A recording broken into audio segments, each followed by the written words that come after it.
This is a Let's Talk Church Safety and Security microsode with your host, Paul Buckner. So, on the note of you being the target or you being a target, be prepared for the bad guy to want to close the distance. A lot of times with ambush style attacks, the bad guy will either know there's a likelihood they're going to miss, or they're going to want to get as close as they can in order to affect their attack. So be obviously aware of that.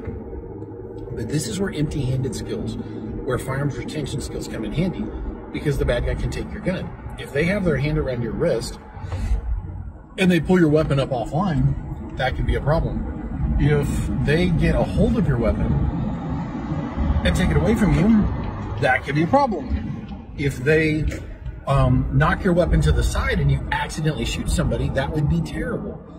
The realities of a gun battle, this is where we get to the real meat and potatoes of this. It's not going to be a squared off high noon shootout where you both slap leather and the fastest one to the draw wins. It's probably going to be an ambush attack. They're going to be at an off angle. They're going to be coming into you from a blind spot or trying to. And you need to be aware of that. You need to be ready for that. Striker fired weapons, and that's what I carry. There's a 1,000 different Glock clones out there. Striker fired weapons. They can be taken out of battery, and you can Google this. Taking a striker fired handgun out of battery, taking a Glock out of battery. What happens is if the front of the gun, the barrel of the slide, are pressed up against something, you can end up in a situation where the firing pin cannot reach the back of the cartridge and you're unable to fire. That's a thing. And so if that happens, your weapon may be taken out of the fight, and you need some gun fu skills. You need to be able to, you need to be able to John Wick somebody in the face with your gun.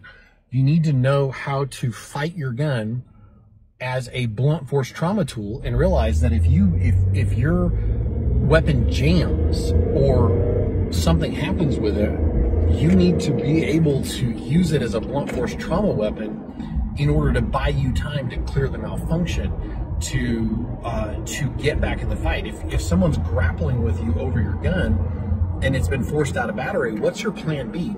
And this is a sad reality. Most of us don't have a backup plan. Is it a knife? Is it a, and you don't want to let go of your primary weapon. Do I have the skills and the mental wherewithal to shove my thumb in somebody's eyeball to do this? I mean, this is grisly. Can I pop somebody in the throat with my hand, and while they're trying to breathe, clear the malfunction on my weapon, slam the thing back into battery? Do I have that ability in order to get back in the fight? This is part of the reality of a gunfight.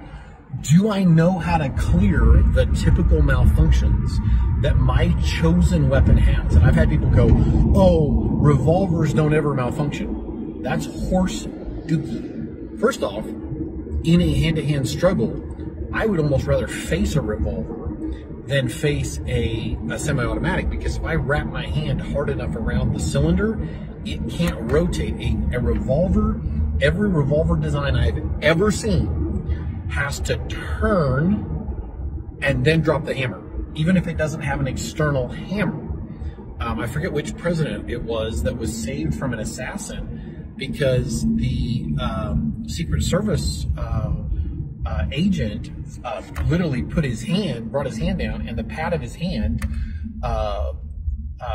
between the bottom of his pinky and his wrist actually got between the frame of the gun and the hammer, and it bit him. I mean, that hammer dropped and it cut his hand.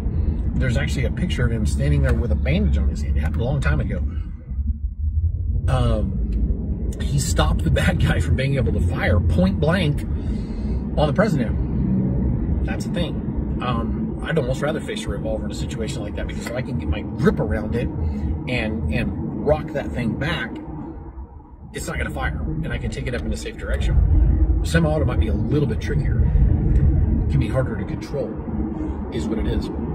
But close quarters, do you have the skills? And honestly, most of us don't. I don't have enough skills in that area. That's one of the realities of a gunfight. So we'll come back in just a minute and talk about some more.